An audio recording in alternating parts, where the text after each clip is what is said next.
and we decide, let's try and knock her out before she can do anything. So Vicha and Boudica decide to go down to go and get her, while Alon and Polydectes were staying up top.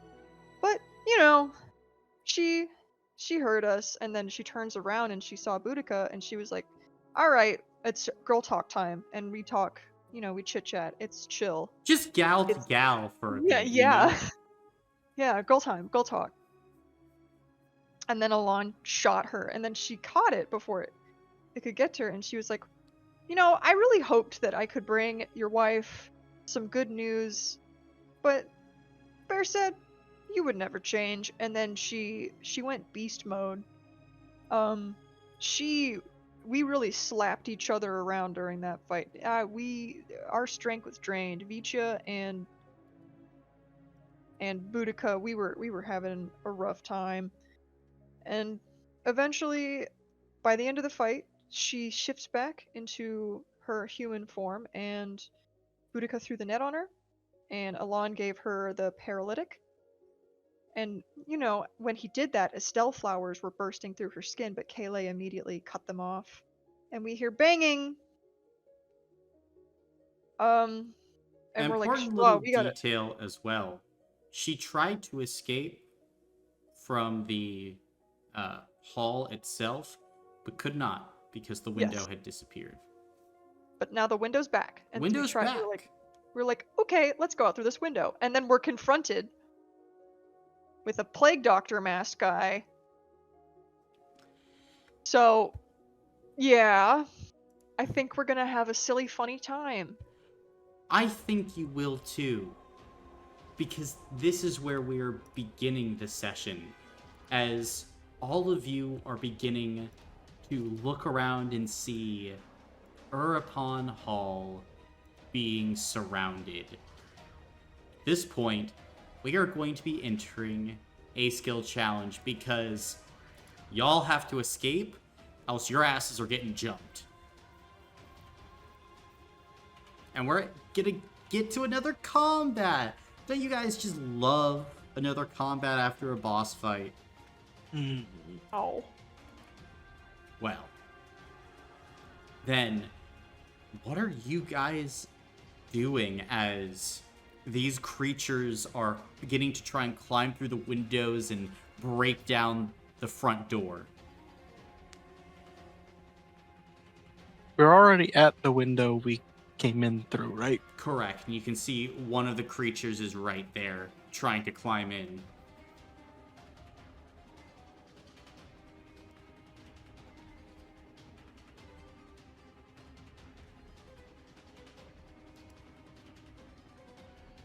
I mean, these,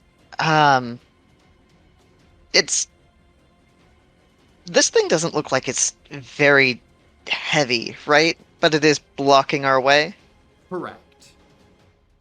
Is there any way I can just, like, I don't know, plant like a kick in its chest, kind of send it flying, like, out so we can get, like, out the window and start running? You can certainly try. Do you have any injuries from last time? I had an injury where I was knocked prone until I used my action, but we established that that was gone. Yeah, cool. Then go ahead and make a physical check.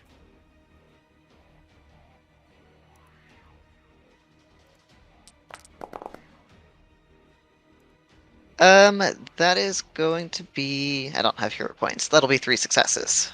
3 successes. Then, as you rear back, you kick this thing in the chest. And as you do, it gets sent flying backward out the window, opening up an escape route.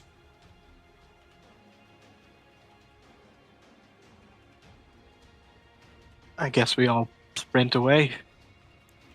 Yep. Gotcha. Then, as you are there looking at the scenery, who's going next?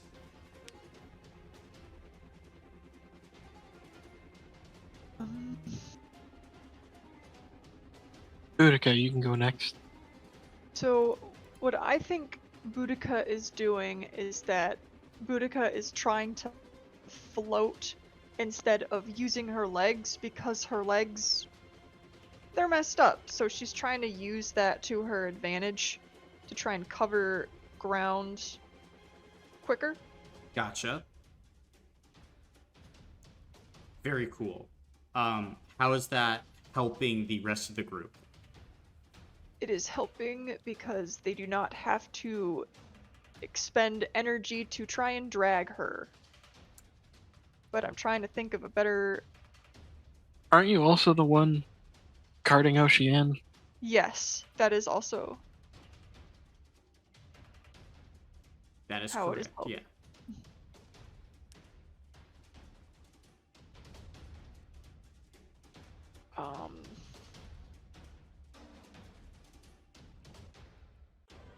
Could I argue to make physical check because she's carrying, what is effectively the payload? Sure. Are you trying to do anything in particular with the payload in order to give your allies some more space? Are we allowed to suggest things? Sure. Do you, if you feel safe enough about it, maybe flying some distance away to kind of distract some of the other creatures chasing us? Yeah. Was alright. Gotcha. Then you can certainly do that. And I would even say, with that suggestion, you can make a physical check at benefit 1.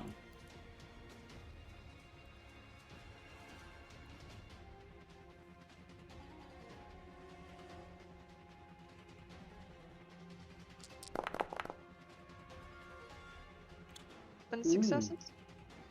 Very nice.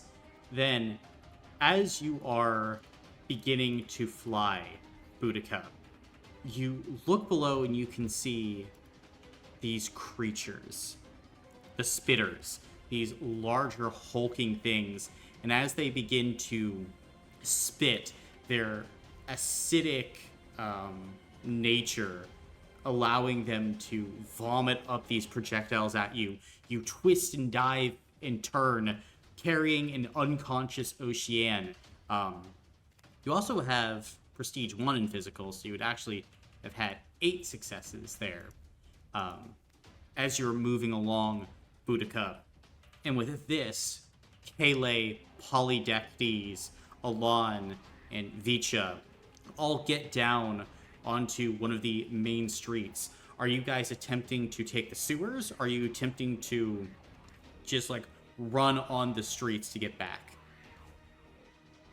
Well, they said that they would keep the door open in the sewers. Mm-hmm. So we should probably do the sewers.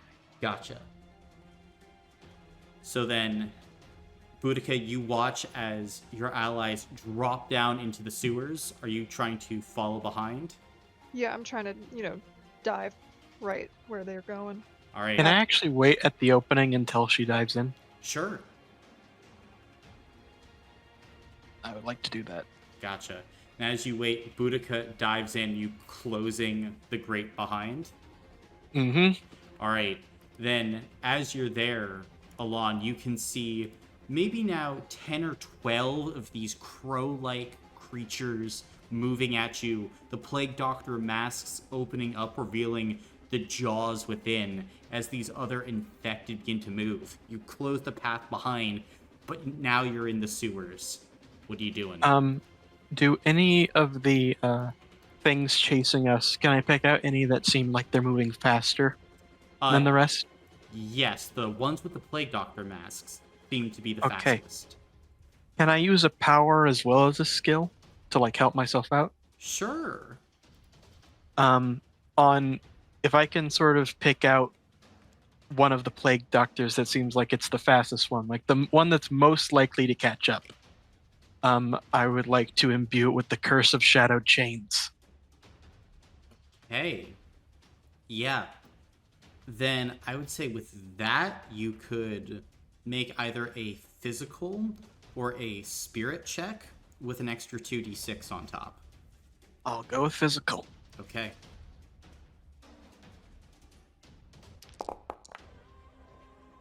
Five. Oh, you lucky duck, Dalton. That's actually a fantastic roll. Jesus Christ. Above average. Okay.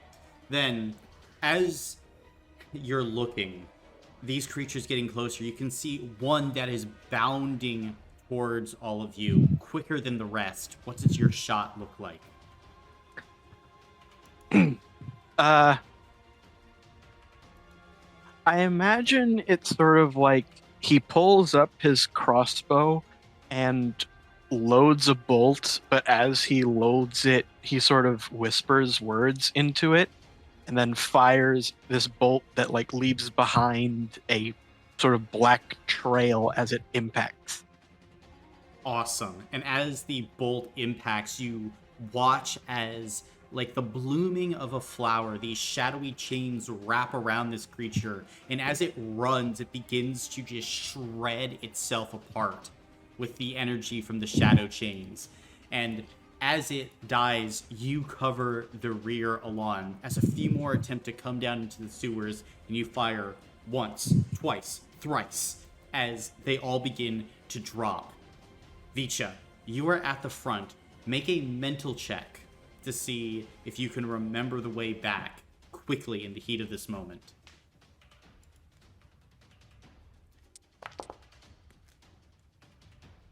Two successes.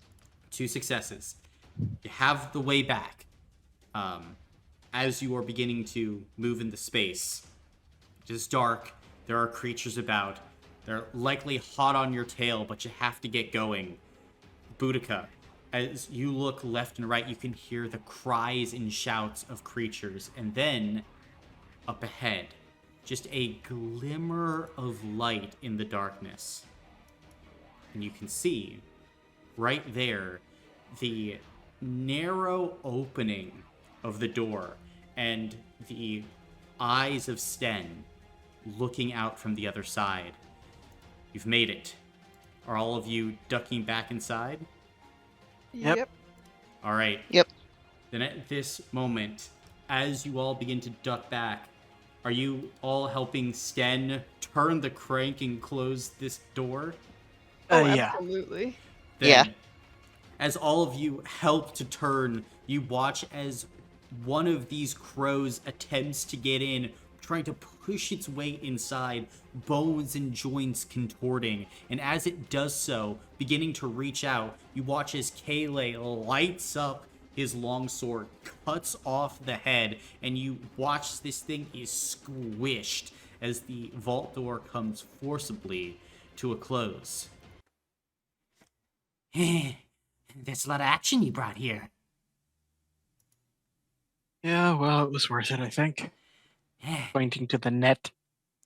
Ah, you got him. Yeah. But here, come on. We should get them to the diagnostic room. Sure thing. Follow. Yeah.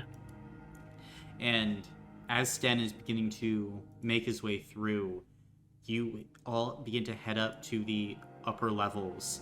And once you get to the top, you can see Benno in like a surgeon's uniform outside in one of the hallways, breathing heavily. And he sees all of you beginning to approach. Did you get it? Yes. Got a nexus? And Yeah. alive. And alive too. Fantastic. Come on, bring her to the scanning room. I've already taken the liberty of putting some sedatives inside. Enough to knock out a dragon at the very least, so we should be good at that front. I was hoping we could run a full diagnostic on her, and maybe we'll learn more. And as you begin to follow Benno, you go into that room that all of you entered when you first entered inside the Grand Laboratory. There is a heavy metal table in there now that is literally bolted down to the ground with heavy iron clamps and chains there. And on a side table next to the steel one, you can see Alon many different medical sedatives. Again, enough to knock out a dragon. There's a lot here. And as Boudica and yourself begin to tie Ocean down, Benno starts to whip up this glorious cocktail of medicines. Are you trying to help at all to make sure that it's as strong and potent as possible? Yeah, I'll try, and I'll try to if I know of any ways, given my study of the virus and the creatures affected by it, if I can like tell them if there's any resistance to sedatives and how to counteract them. Yeah, then make a mental medical check for me. Okay.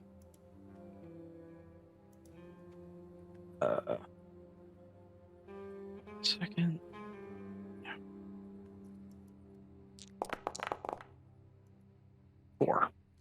4. You can take a hero point as you make some slight adjustments to the dosages that Benno is mixing, getting it as close to perfect as you can at this moment. And as you inject the sedative into Ocean, you can see that all the vitals slow as the anesthesias begin to take effect. And all of you begin to breathe a sigh of relief.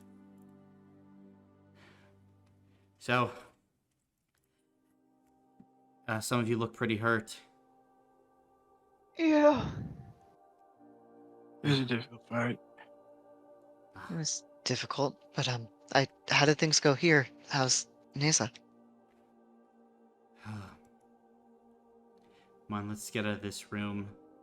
Sten, yeah. I'll take care of getting the diagnostic running. And Sten will head outside and begin inputting commands for the room itself. And as the rest of you go out into more of the main entryway, Benno just kind of gives a long sigh. So, Neza is out of surgery now. It's the good part. She's being kept in the treatment room. I won't lie to all of you, though. It was rough. Really rough. Is she alive? Now she is. We lost her for about 30 minutes. We don't know what shape she'll be in when she wakes up. It was maybe the worst 30 minutes of my life. Magister Tahanis herself says that it's a miracle, but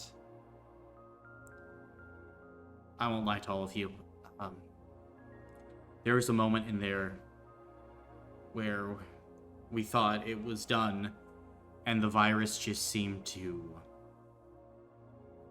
give up.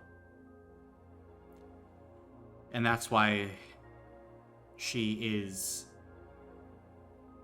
fighting to wake up right now.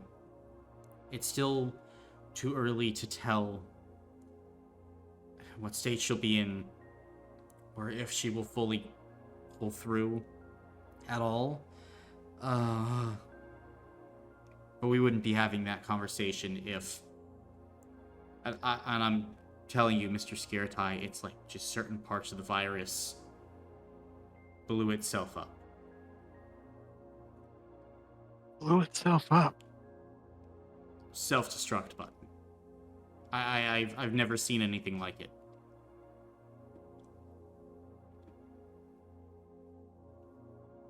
Well.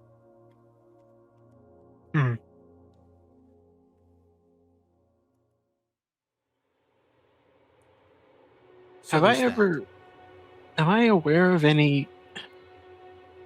We've been doing this for a while, so I can't remember. Am I aware of if the virus persists in dead tissue? I feel like it does. Make a mental check. Would this count as medical? It would count as medical.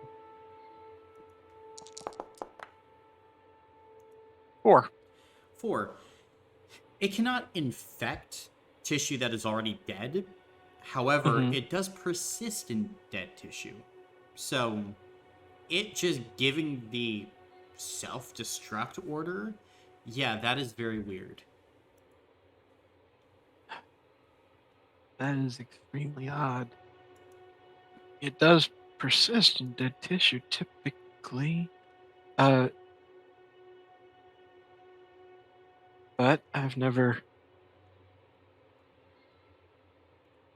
Talking to you was the first time I even really thought about Nexus individuals. Maybe they're too important.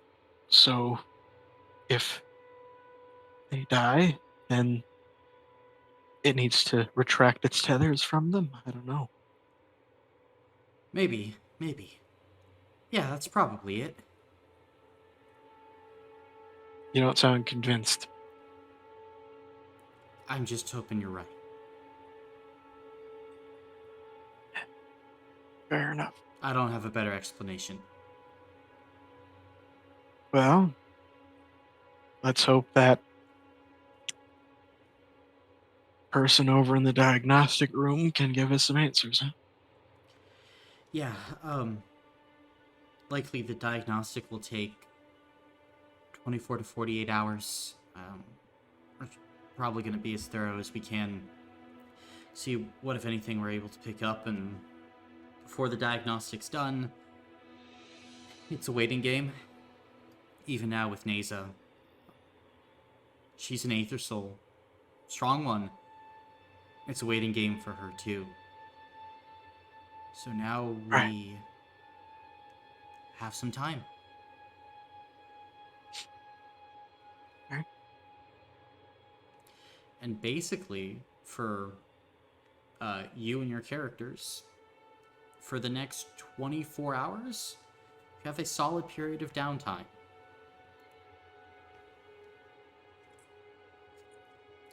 So anything you wish to do, try to complete, people you want to talk to, all on the table.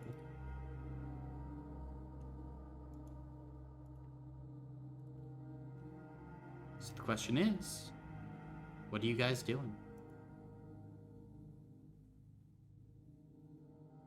Ka will probably ask Benno or Sven or Tahanis if there's like a wheelchair she can use for the time being since her legs are messed up.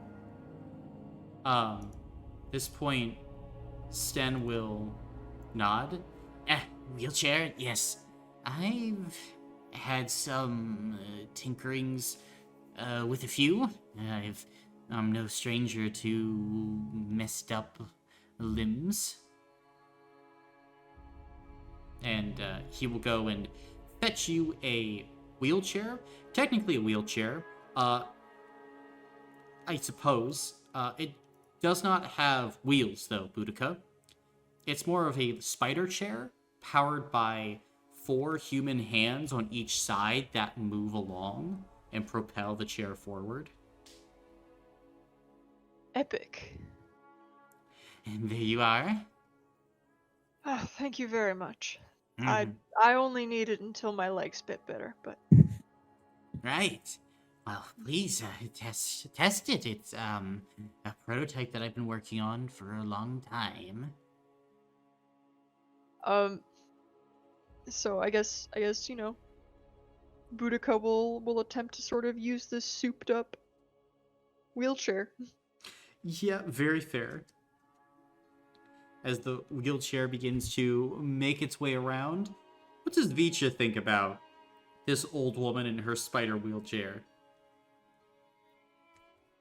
I think he's fascinated by the wheelchair. I think he's watching how it operates very carefully. Okay. Hey, Boudica, how fast can you go in that? Let's see. Hold on. I actually have a top speed here in my notes on the design of these things. For something like this, give me a moment. 30 miles an hour. Jeez. Nice. As you can be zooming down the hallways, Boudica. No, yeah, if you're just like in an adjacent room, this is just what you hear right now. Grandma's drifting. I feel like we need to set up an obstacle course for her. You know that she loves that shit. She loves obstacles. I could set up an obstacle course if you want, Boudica. I'll help. Yeah, I'll I'll help. help. Okay. I do need enrichment in my chamber, in my enclosure. Uh-huh. And with Polydectes' help, what type of obstacle course like are you attempting to set up? What things will there be? Slalom. Of course. Okay. Um, I think we need a ramp in there. yep, ramp. Okay. See if I can set up some sort of basically like think monkey bars but parallel to each other. So like the hands on either side of the chair grab and sort of drag her across the gap. Okay. I Like see. like two ladders laid on their side, separated from each other a little bit. Mm-hmm. And there are, now Polydectes is one to sometimes go big. And Mhm. I want you to see where his brain is at for all of you and see if your brains will get to the same place. A track. Okay, yeah. And the acquisition of more prototypes from Sten.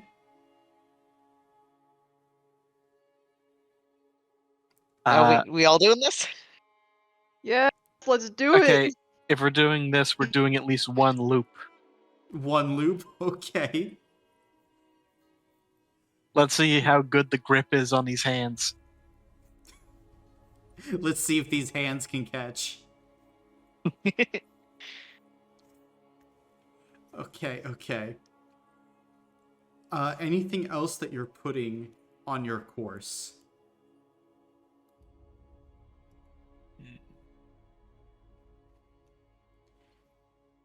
All right.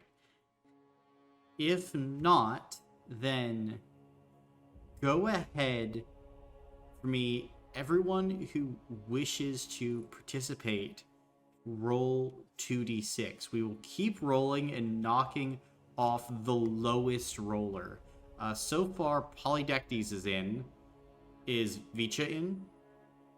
Vici isn't. I'm assuming Alon's in. Yeah, sure. All right, and Boudica?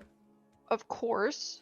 All right, so everyone roll 2d6, lowest out. Oh no, Kaylee. Kaylee is watching.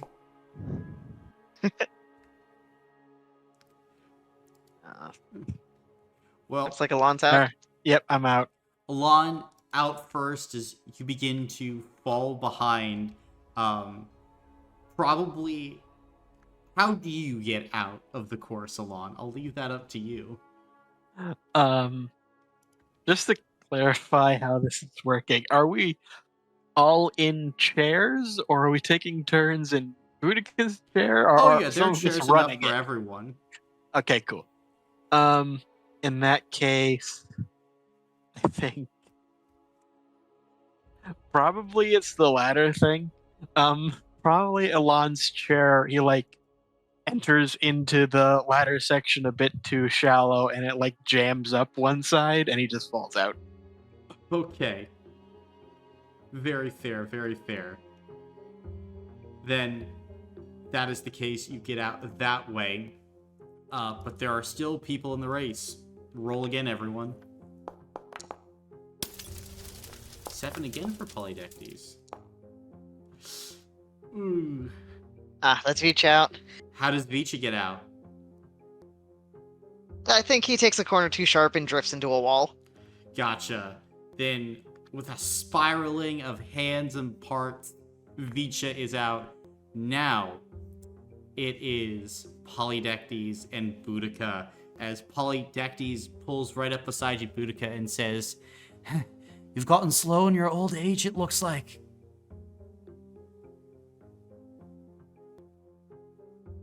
I've gotten slow with my broken legs, but I'm not using my broken legs. I got the spider legs, dude.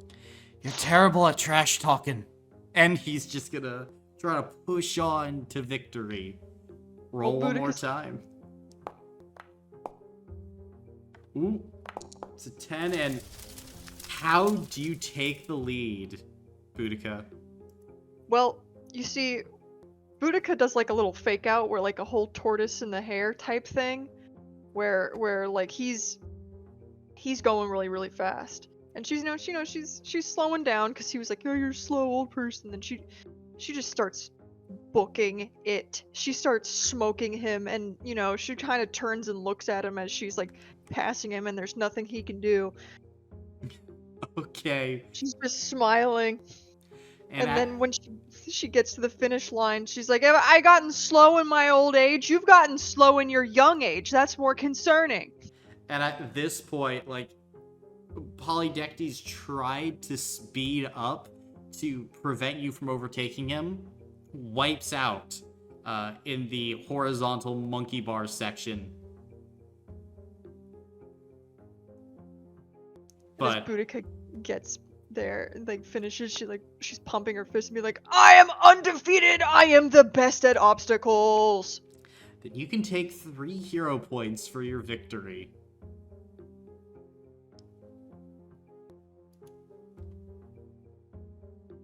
And Polydectes will just kind of like get up and dust himself off.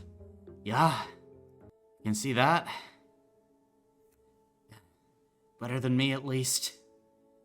Good job. Thank you. You were a great adversary. Maybe you don't need legs after all. I would like them, though. Mm-hmm. That's true. And Polydectes will just kind of pat his own and smile.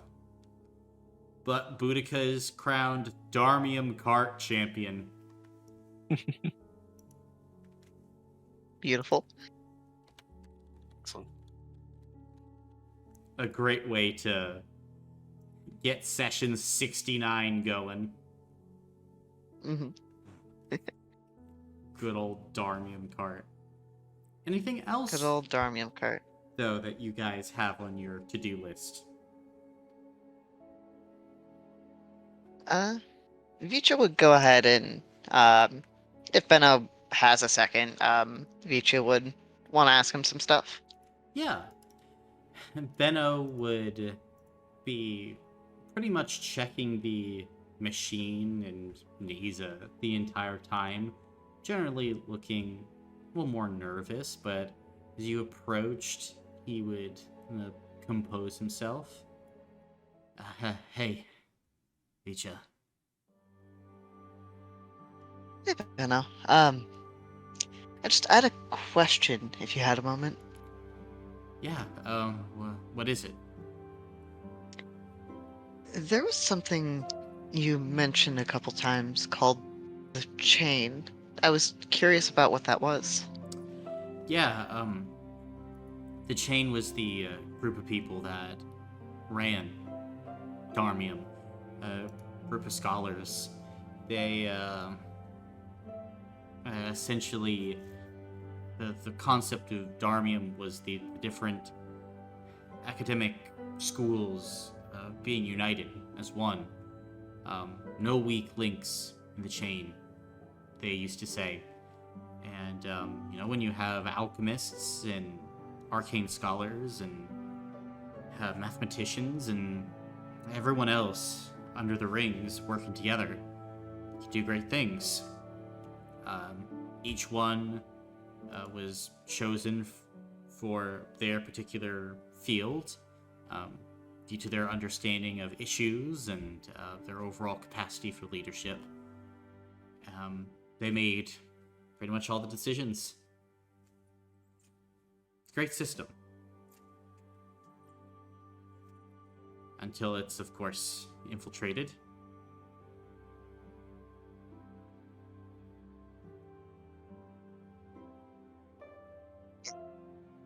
That is unfortunate.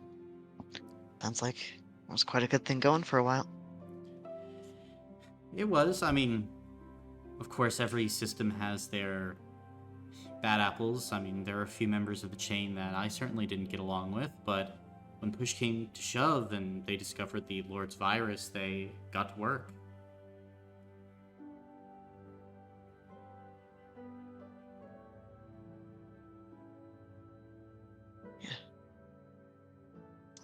That's good. You, were you part of the chain then? Oh, no. I was an apprentice. I still technically am to Magister Tahanis. More of a higher ranking student, but nowhere close to the level of someone in the chain.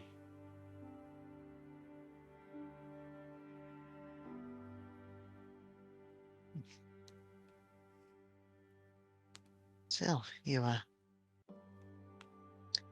I think you'd be great material for it. I mean, you said you boarded this lab here yourself, right? I did, yeah. But there are people in the chain that have done much better than me in their particular subjects and fields. Or there were people in the chain that were better.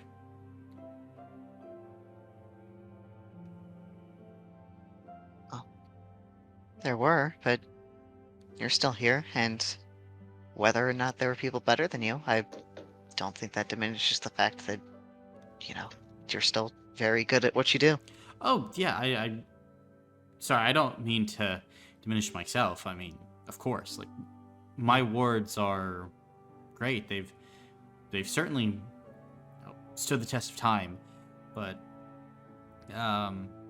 my overall depth of knowledge, it's still years away from being where it needs to be to even be maybe even a magister, to move up the ranks of Darmium, especially when it was at its full height, taken more time.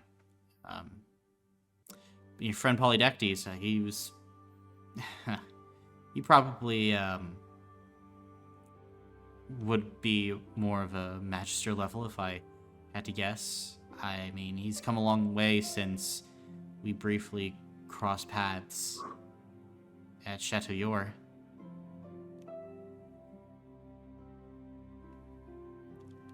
Yeah. He's quite talented. It's lucky we've been able to travel with him.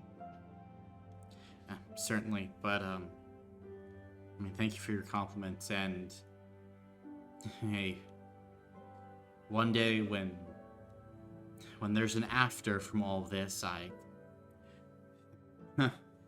love to see if I could be a chain member here at Darmium and bring things back to the way they were.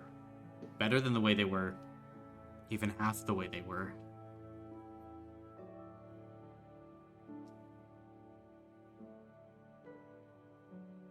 I look forward to seeing it. Yeah.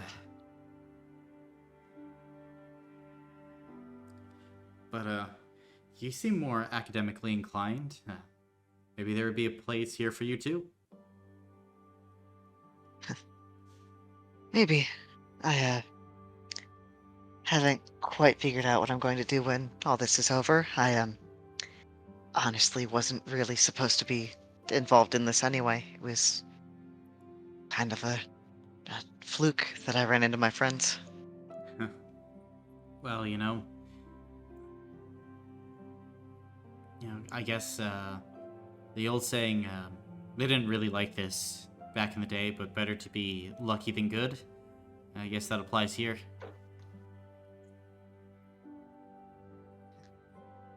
Sure does.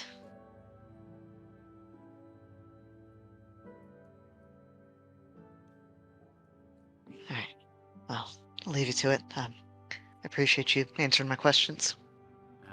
Yeah, thanks for taking my mind off some things.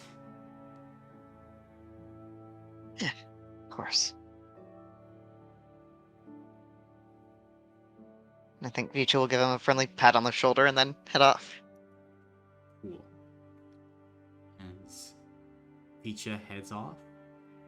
Anything else from you guys? Elon would like to go back to the library. Yeah, absolutely. He is searching for two things. Mhm. One, see if he can find any. I imagine he can here of all places, but books that can help him expand his knowledge on medicine, specifically plagues, specifically magical plagues, because like he knows a lot and he learned a lot from Florian's notes, but those are mostly someone else's notes. He wants to see how much personal knowledge he can develop. Yeah, and there's actually a Second, lot here, because cool, Magister Tahanis, like her main focus was arcanophages, so cool. certainly a lot to learn. Second thing, it's kind of a crapshoot, but if he can, he would like to find more information about the spirit school. About the spirit school. Okay. Um, then we will handle arcanophages first and then see what you can find on the spirit school. Cool. So, what do you wish to know, if anything, about arcanophages? I guess to start with, he'd go with historical examples, things like this. He doesn't imagine are common, but when they show up, he imagines they're quite prolific. He'd like to look at the sort of previous types, their cures, development of their cures, and even if not cures, just like treatment.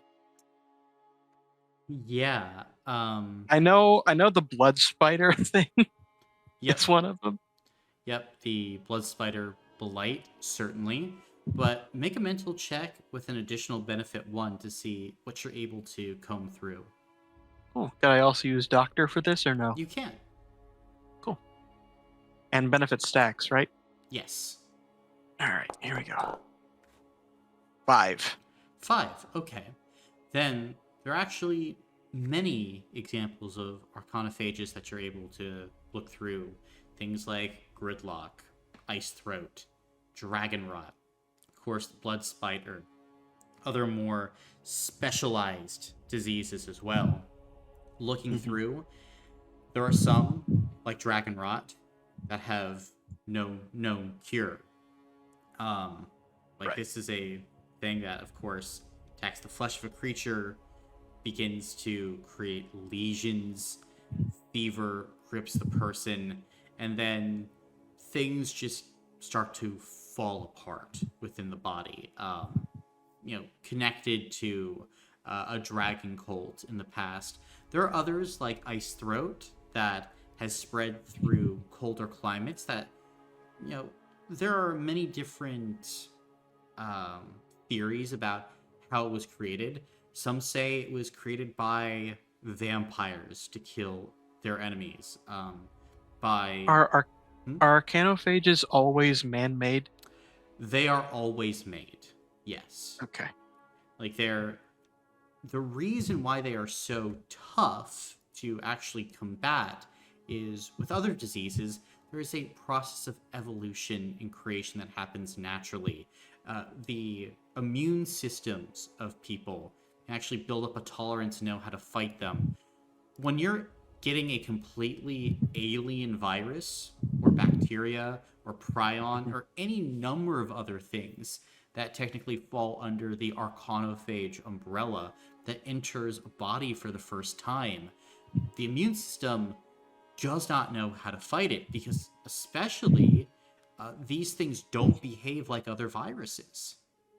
Right. Okay.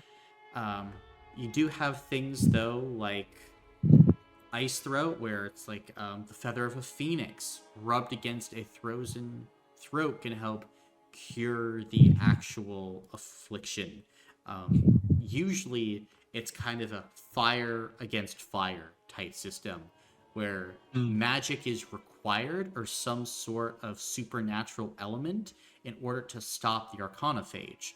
Because, of course, the arcanophage is made to spread and to, unleash its disease upon people within a certain set of parameters. So it's not easily falling victim to other normal immune systems. Now, of course, there are some diseases that have been around for so long that like people can develop a tolerance, but it's more rare, right? Okay. So, Mm. if you gave the Lord's virus enough time, you know, probably a few hundred years, you might start to see a larger group of the population, especially those with magical elements to them. Usually, elves and tieflings are the first to actually gain immunity, or other races like satyrs or fae or other things.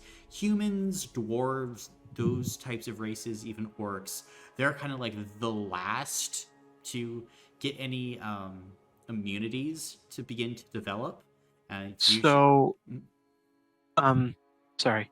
So it would be accurate to say arcanophages are so bad because they come into existence all of a sudden because they are man-made, and therefore there is nothing comparable to them that people already have inbuilt resistance to.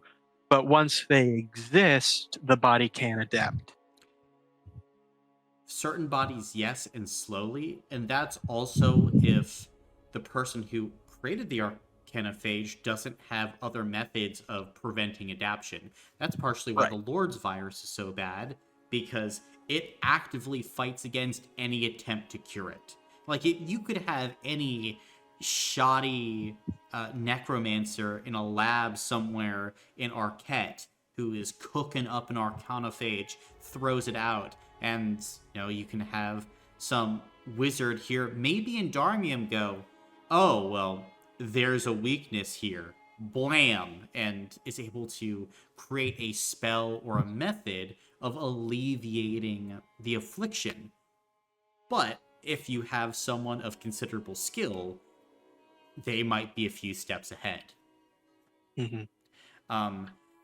And kind of a real world example, the best arcanophages that you're able to find in these records are ones that expand even beyond the original intention. It's like a neural network. Like, you can create a neural network, you can create an AI, but understanding all the intricate connections and how that actually works, no human being alive can do it.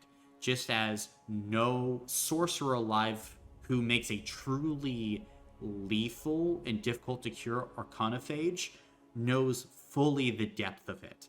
Like, you can create magic spells and artificing tools to give you threads and insights into what might work, but the true depth of a infinitely complex and adapting arcanophage, whoo, that is difficult. Being a doctor and also from the Dark Ring, do I know any more specifics about the blood spider blight? Like, is Well, this like a thing that would be taught frequently on the Dark Ring, like in school? so the difficult thing is that it happened so long ago. Sure. It's the equivalent to Old Kingdom Egypt to today. So, Gotcha. like a lot of, and most of the people that were there who were experiencing the blight were likely Nyx. And the Nyx on the Dark Ring aren't very talkative.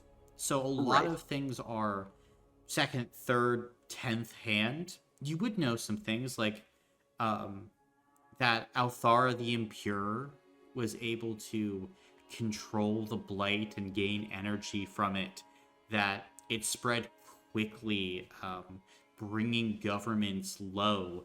They try to create quarantines and safe zones, but there were methods of spreading the blight. And eventually, in last-ditch efforts, because the blight was so ravenous as it was occurring, many on the Dark Ring apparently took to burning large swaths of it. And there are some that say the gray sands of the Dark Ring are not actually sand, but a type of ash, due to the burning of everything in desperate attempts to stop Althara and the blight from spreading. And there are some that say beyond the edge of the Mind Flayer wastes and the Signornia, there are places of greenery and beauty. And even in the Signornia itself, there are jungles and there are forests and there are places of this greenery.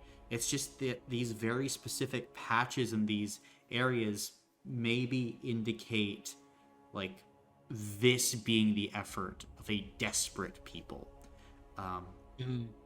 It's unknown how it was stopped the first time. Some say it's because Althara was stopped. Others say it just like ate its food source and died out that way, but unknown.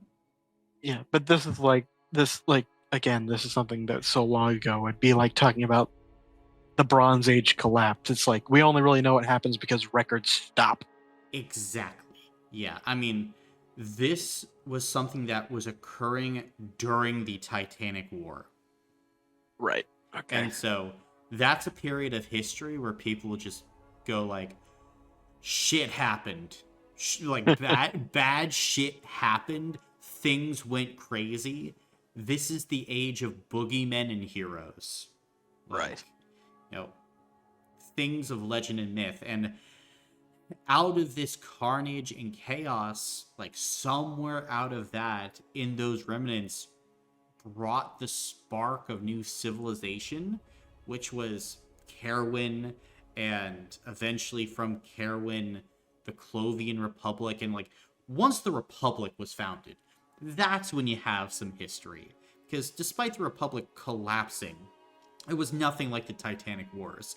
It was a incredibly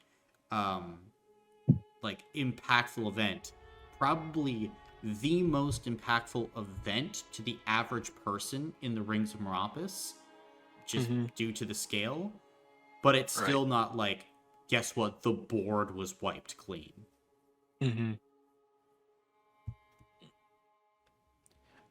Anything else you're trying to gain about Arcanophages or even the Blight or things like that? I guess. Are there any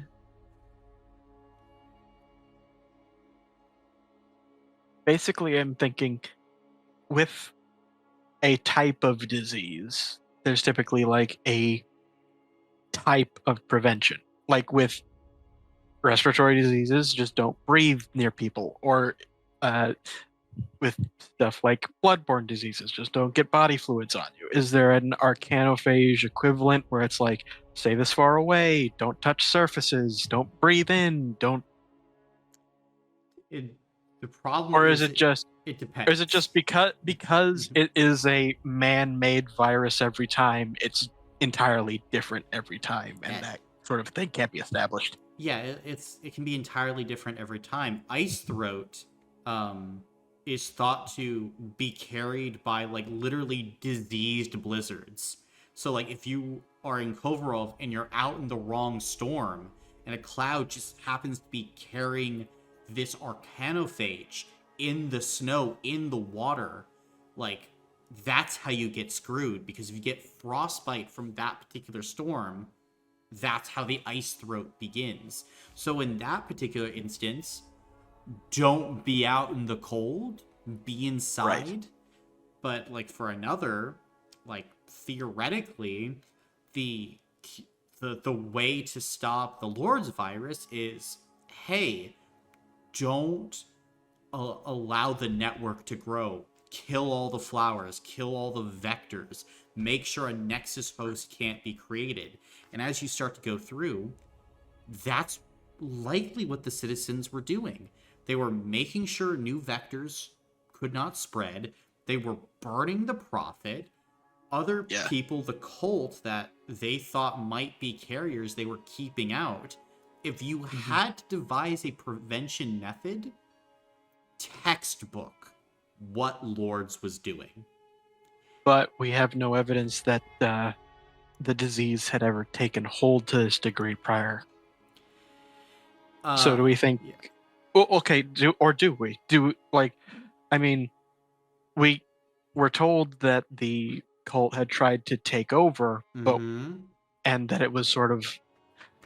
Yeah. Again, if I'm remembering correctly, it was sort of violence was what was discussed, like them committing mass violence. Yes, Dalton. Yes, Dalton. Put together the pieces. You can do it. Yes. So Oh God. As you start to look through, you're like, shit. That's what happened.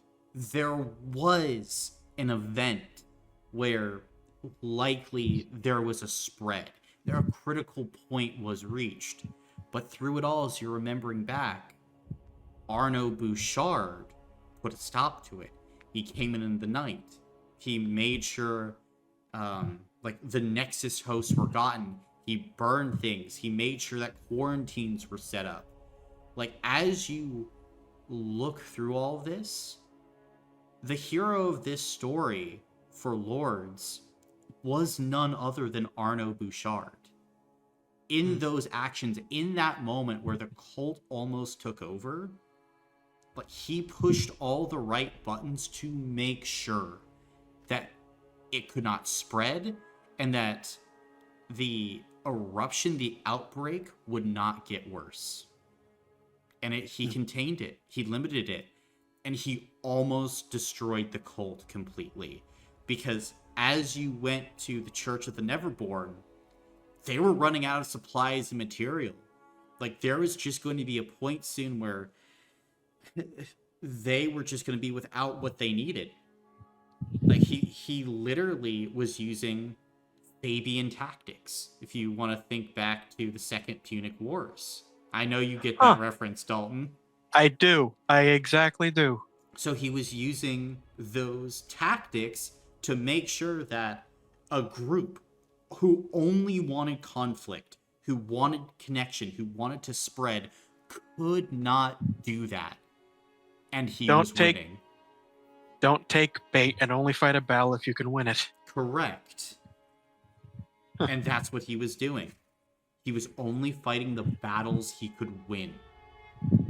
He was keeping the supply lines open. Anything else, keeping out. And that's what he found.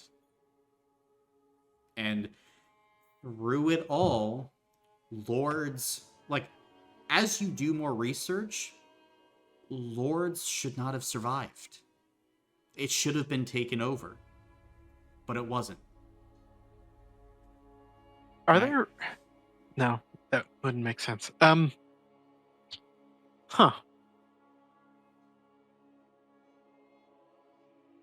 Mm-hmm. I guess.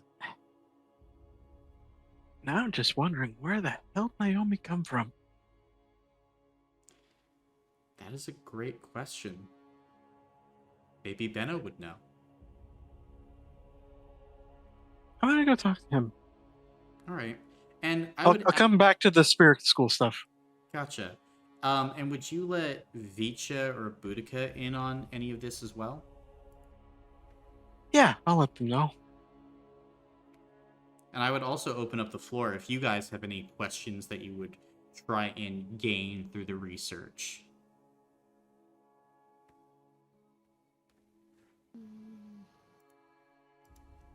Or has researcher Dalton, the archivist, gone through everything? This is the fun part of Archives work is when you don't know something and have to go looking for it. Mm-hmm. Yeah, I don't think Vicha has any other questions at the moment. Gotcha. Archives is like 70% data entry and 30% playing a detective video game. It's awesome. Yeah. This is the detective game. Yes. I love detective games. They're my favorite. um, so yeah, I'll go and find Benno. Gotcha. Benno is just administering more anesthesia to Oceana this time. He turns around and he sees all of you approaching. Oh, hey everyone, is there a problem? No problem. I was in your library trying to, expand my knowledge on arcanophages and the like, Oh yeah. and I got stuck on something, and I Okay. thought maybe you'd be able to help. Do you know where Naomi came from? Like where she was before Lords? Um. Yeah, to a degree. So, um, Naomi is and the Dukas family were part of the aristocracy. Right. At least this is what my dad told me and what I was able to piece together uh, going to Lord's, Chateauyour, Shaith, and then obviously here. So, might be some fragments, but this is what I got.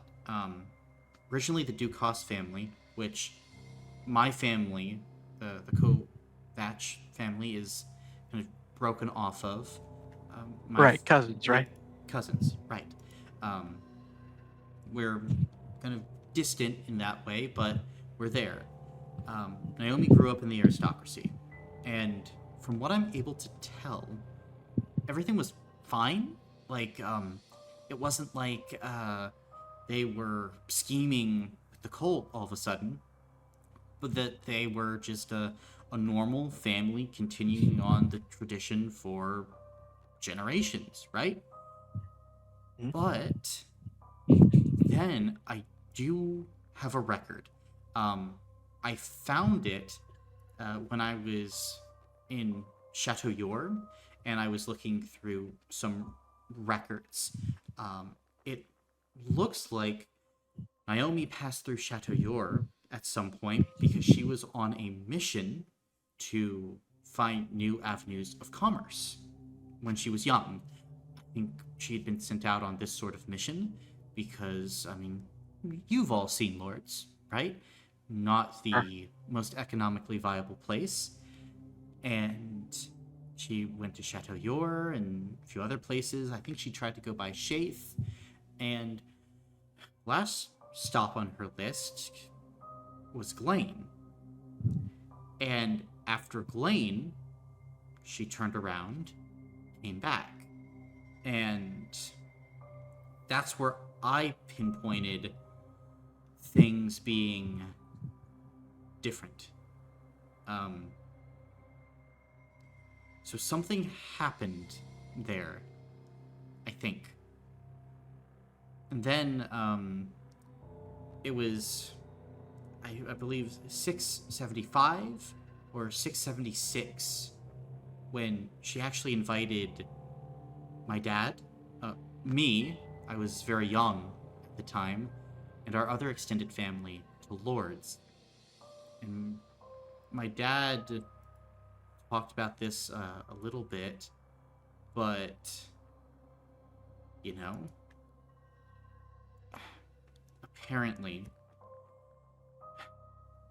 Naomi told my dad and everyone else there that she had learned about this power and that their bloodline held power from the Forgotten Ring. I know it seems maybe crazy, but she talked about it as if there were more than 3 rings at some point. It's just Oh, Uh, hmm. Continue. I'll say after you're done. Okay, yeah. She wanted to have us all stay in Lords. Um, she wanted to create a great work. She had plans, designs. Um, Everything else, my dad was very vague about. Something about her showing powers that we all had these powers because we were connected to this bloodline. My dad thought it was culty. He Mm. took me and left. And Naomi let us go. We thought that was the end of it, and my dad moved us somewhere cold, coldest place he could. And then when I was younger, something happened. First I wanted to be a sailor.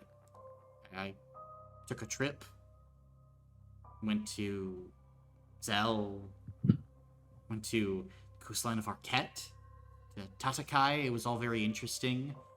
And then as I was sailing around on the trip, getting a taste of the world, I started to get a sense of power, and that's when my birthmark, which I learned was a soul bind, started to come to fruition. And I felt the power start to grow. But I also, when I returned, I felt that I had a connection to my sister. And I was really scared. So, at that point, a few years ago for me at this point, I said, Dad, I have to go to Lord's to figure out what the hell's happening, because it's gonna affect me and my little sister and maybe Nabi and everyone else. And he said no. And we fought. Shit, the last thing I ever did to my dad was break his fucking leg. And I left. You broke his. Yeah, we fought. We fought. Oh. I've never seen him that angry. We drew on each other, and I didn't know, would I do the same thing now? No, but also I had to save Neza. So I left. And I came to Lord's, and I got wrapped up in all this. I found out Naomi had done something with our other family members. They're not around anymore. They weren't when I came. And, yeah. That thing happened. You said your father moved you. Did you all live here on this ring before you moved to Kovarov? No. We, at that point, were just living in Zell. Zell. Yeah, me and Neza, that's why we don't really have stronger accents. Sure. So, Naomi assembled her family and her entire extended family, including you. Yeah. And you and your father are the only ones who left? Only ones, which is weird. Neza wasn't born at the time, but she confronted my dad when he was leaving, but then said that she understood that he had to go. I think she was setting up a contingency. Because, usually a soulbind need to touch someone, But if she touched my dad and somehow laid a soul bind in him that was eventually passed to Neza, she was born. It was like creating the perfect little soul bind for her when Neza was created. A soul bind on a person not even out of the womb. And she soul bound Neza and you? Yeah. Had to be quick, but I think she wanted to make sure that whatever happened, she wasn't going away.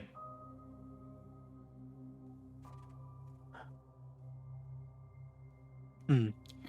I am Were obviously not as good a connection. I mean, it was tough to get mine off, but I still got the hair and some of the looks. Huh. Vichu, were you about to say something? right. I was just wondering who the other extended family members were. Were they all other Kovaches? Um, I don't know. There were, many different surnames within the group. Big How family. many people do you think? Uh, Lots, Ballpark it. even very distant. Maybe 24 people. She gathered the whole bunch. Uh, I guess trying to get as much of the distant bloodline together as possible, even, yeah, an eighth of a drop, really. Or just Right. the people that were, had enough of a connection to this fourth ring to make sure that the magic would be stronger. how's your history? How's my history? I mean, not my strongest subject, but I like to think I'm fairly decent. What do you know about the Titans? Um, a huge threat to the gods. Certainly, beings of legend and myth. Why?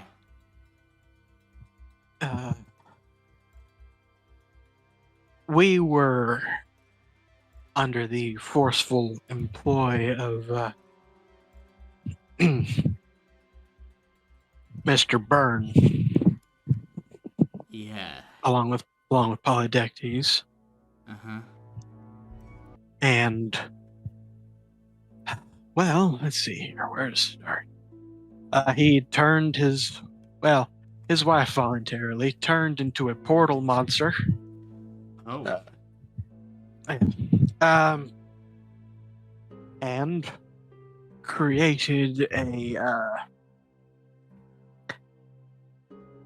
was it called the Dimensional Lance?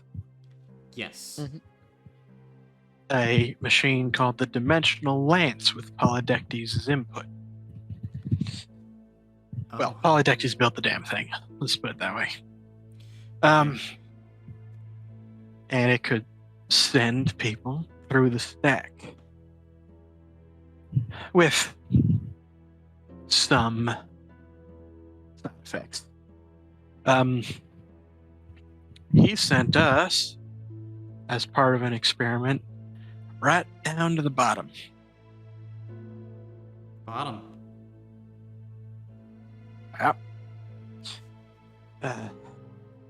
So, there we were in a land of floating islands and golden snow when we find this keep fort seeming to draw in that snow and somehow manufacture it into these platinum coffins.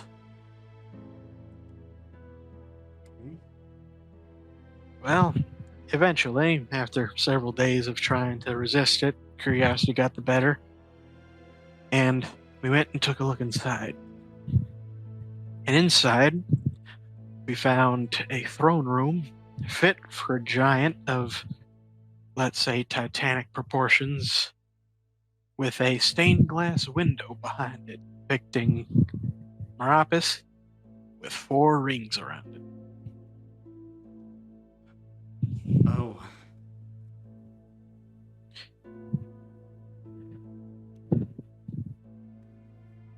Okay. My friend, I don't know how else to say this, but you and your family might have Titan blood.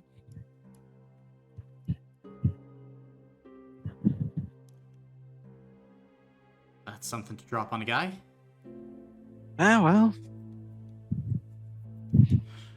It's that sort of day. I guess it is. So this, it all runs very deep then. Apparently. And apparently, something around or in Lane either tipped Naomi off to it, or activated it, or controlled her, or did something to make her realize that she had this blood and that she needed more of it. I see.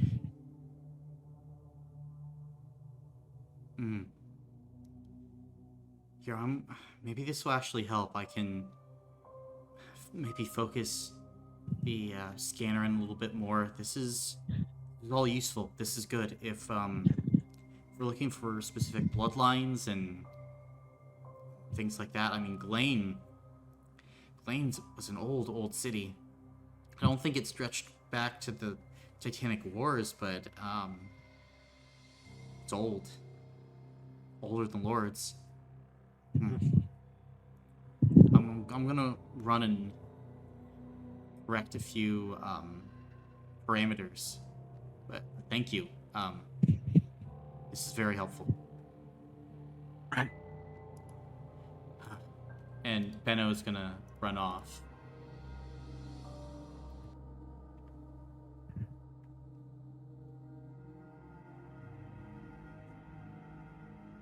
I think Alon's in a bit of a weird headspace because he was just looking up arcanophages and was thinking about the blood spiders, and his sort of head was already in that vast past, just extreme of history, and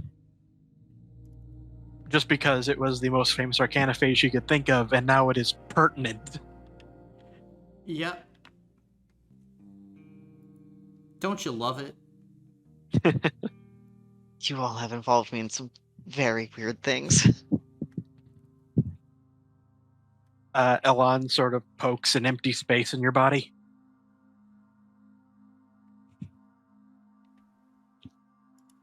Makes your I wouldn't say that's quite as weird as everything else going on here. I mean, it's pretty weird. You get used to it after a while. That in itself is weird. Well, what else am I going to do?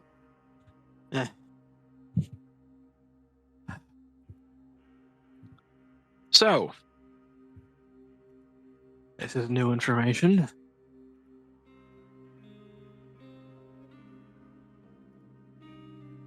I wonder why their father specifically moved them somewhere colder.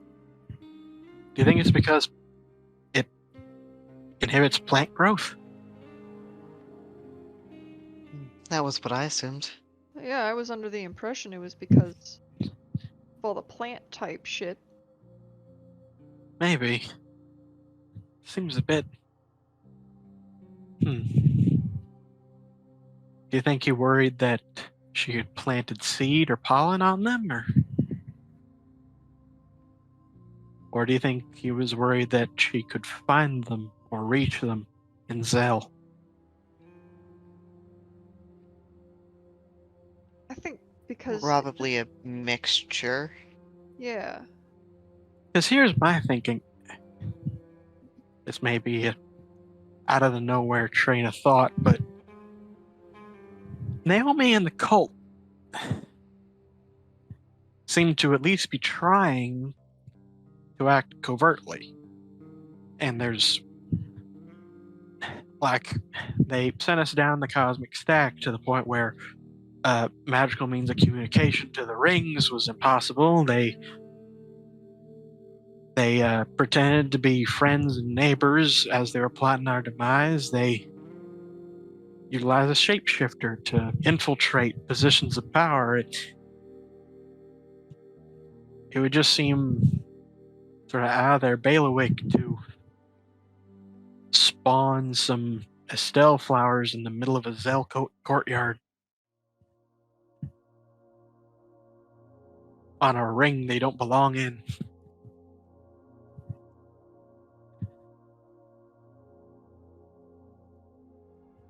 Maybe I'm thinking too deeply on it. Oh,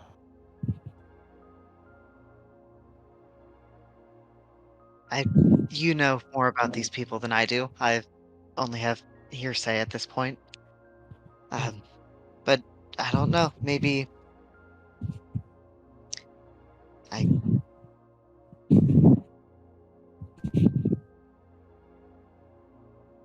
Yeah, I don't know. Um,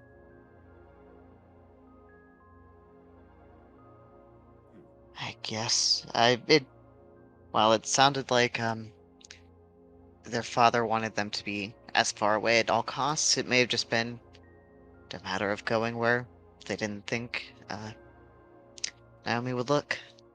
Yeah. Determined enough to draw steel on his son to keep him from leaving.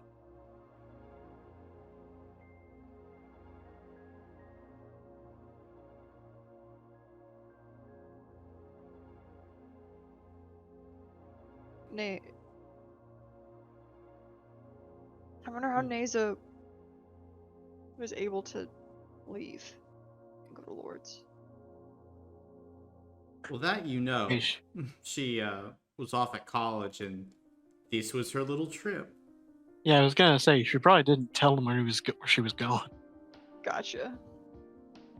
Very. Yeah, I think she actually specified that. Or I I think wasn't. that was something said between them when her father showed up. Speaking of, I wasn't around when her father showed up. What sort of words did they exchange? His, He was glad to see her, but was very, very insistent that she return home with him. very Um, adamant. He didn't really want her continuing to try to handle this.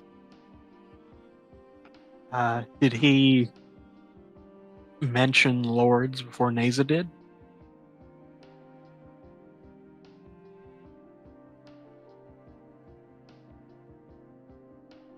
Um, I don't actually remember. They did speak some before the rest of us woke up. Hmm.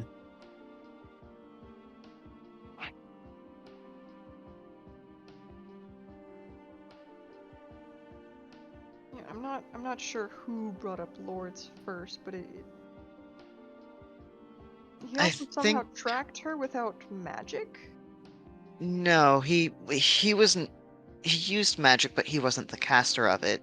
Okay. Although it would take some very powerful magic to do that.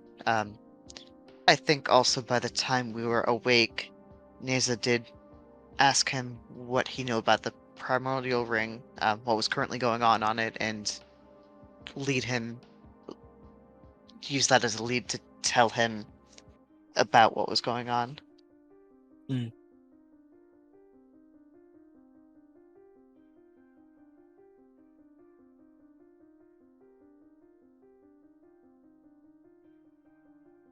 Can you guys hear me? Yeah. Yeah. Okay, cool. My Wi-Fi dropped for a second.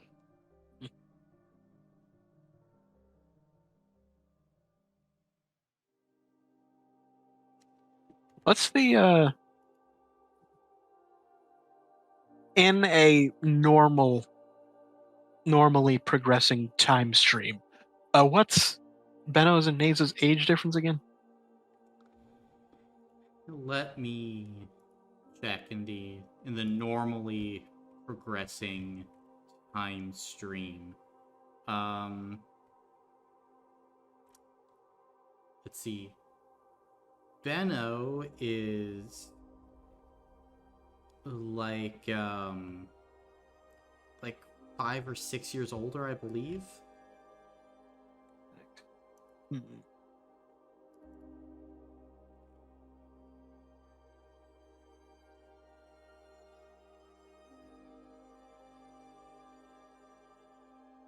Yeah, I think 5 to 6 years older, which would put him very young, probably like 4 or 5, when he visited Naomi. Right. The transferring soul binding is also weird. From what little sort of what little of this esoteric magic knowledge Elan knows, soul binding, I was under the assumption that that was a thing that you could do with like a person. Am I aware of any cases where it's like spread out amongst multiple people? Looking at it and having access to the library, you can like bind souls to different things to make multiple would be difficult. Make a mental check though, Alon. Hey.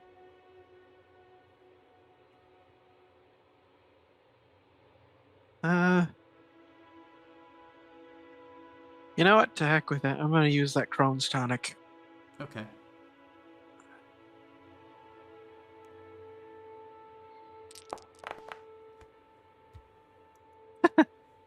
Three. 3. And then it would be very hard, maybe not impossible, but also as you kind of look through, maybe Naomi created the soul bind, but maybe also with Benno, it wasn't her soul that she bound to him. Oh. Maybe it was a different one.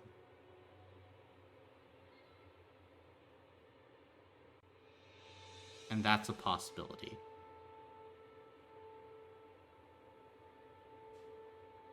From my understanding, a soul binding, and from like Benno's understanding, a soul binding is done through physical touch. Correct. Does the touch, like, do the two people whose souls are binding have to touch? Or can a person do a soul binding for someone else, like on their behalf? Doing a soul binding for someone else would be immensely difficult. However, based on what you've seen of the Ascendant power and Naomi, if she touched one individual, got that part of the soul that she was going to bind and held it somewhere, and then bopped someone else, more doable, incredibly difficult still, but again, theoretically possible. I'm gonna go talk to Benno again. Okay. You find Benno as at this point we'll say it is like the following day, just because I'm assuming there's been a lot of research and talk amongst all of this going on. But you find him. Hey. Hi, Alon. This is gonna seem like a weird question. Have you experienced any physical or emotional phenomena that you would describe as out of nowhere?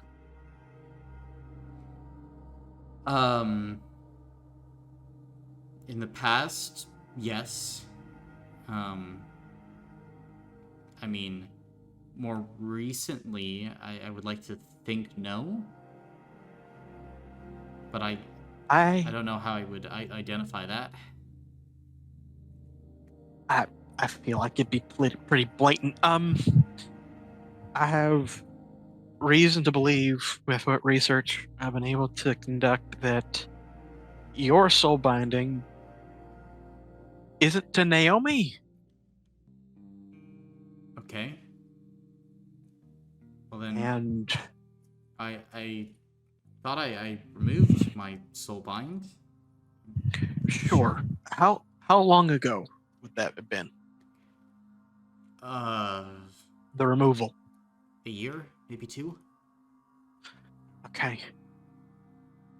Say this because the reason I asked for the out of nowhere phenomena is because while Neza was bound to Naomi, the government of Lords was burning her daily, and Neza could feel it. Okay. I was wondering if, while you were soulbound, perhaps any stimuli that the soul bond partner experienced, you may have as well. Hmm. With these words, they try to keep a lot out. Mainly I mean, for a long time, I felt like I was out of my element, that I don't know, that I didn't really belong anywhere, but that was probably because I was moving around so much. Even I honestly don't know. I haven't felt anything strong, at least strong enough where I'm like burning alive. Sure.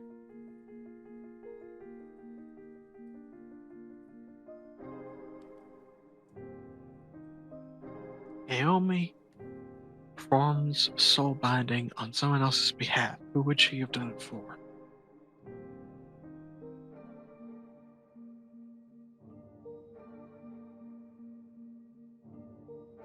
I mean, sort of obvious presumption is Borellian. And Borellian explicitly put himself in a situation where he was an outcast. Hmm. But that might be grasping at straws a bit too hard. Maybe. I mean, I don't know.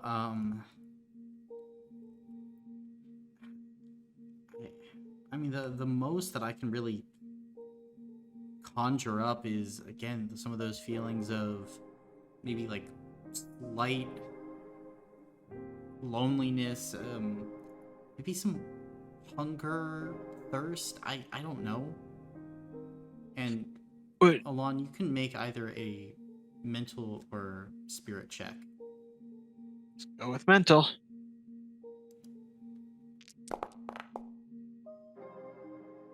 Oh my god. How did you do that?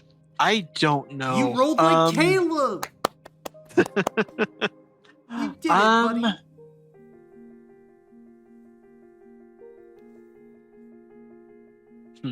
Do I want to I use have all a four of my suspicion, hero but it might points? be really far-fetched. Do I want to use all 4 of my hero points? I mean, up to you.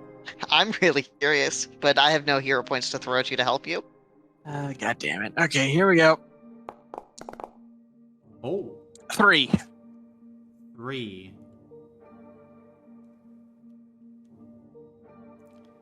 What other people do you know with green hair? Green hair. Green hair. Motherfucker. That tree bastard.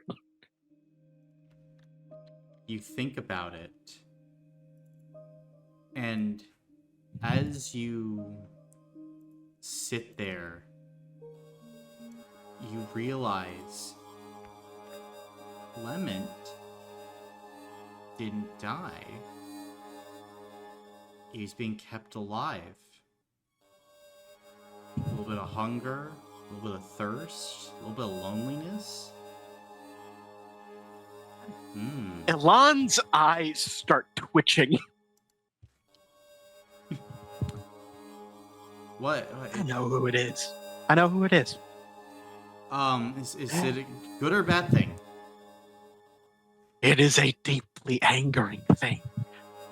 So, how Okay. familiar are you with the Timber Knights? Familiar? Yeah. Pretty familiar. Sure. There's one living in Lords. Clement? Sold us all Clement. But Clement, I mean, he hated the cult.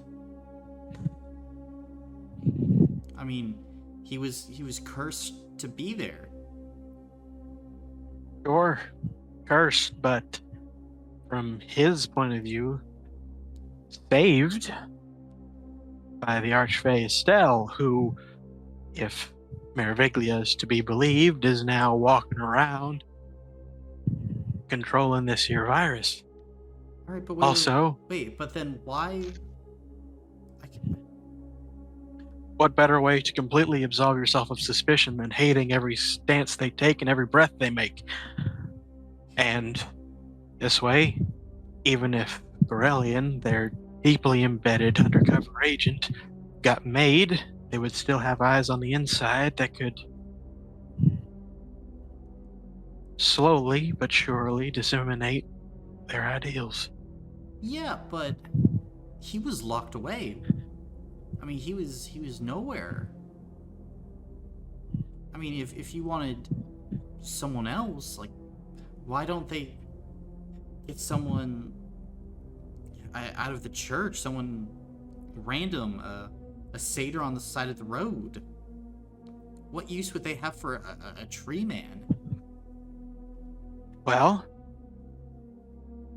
the disease spreads through the Estelle flowers, at least partially, and at least early on in its progress. Perhaps he could tap into the root network. Wait a minute. Say that again. Tap into the root network? Mr. Skiratai, you said during the Meraviglia they planted a tree? They did. And the entirety of Lords was transformed? Uh-huh. And this Meraviglia, it was giving form, the person. They were like being possessed. Yes. Yes. Mr. Skiratai, what if the reason I'm still bound to Clement isn't because he was a sleeper? It was to make sure that the vessel of the tree, when it was planted, didn't die.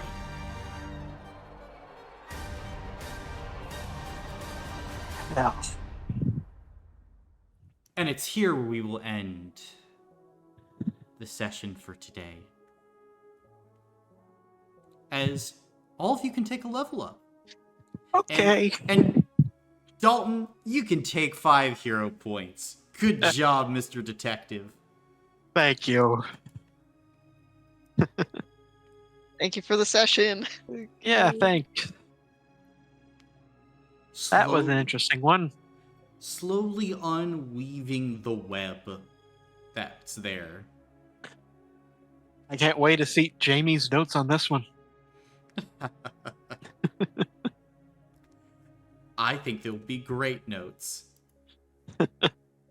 Looking at Jamie in the future as they watch this.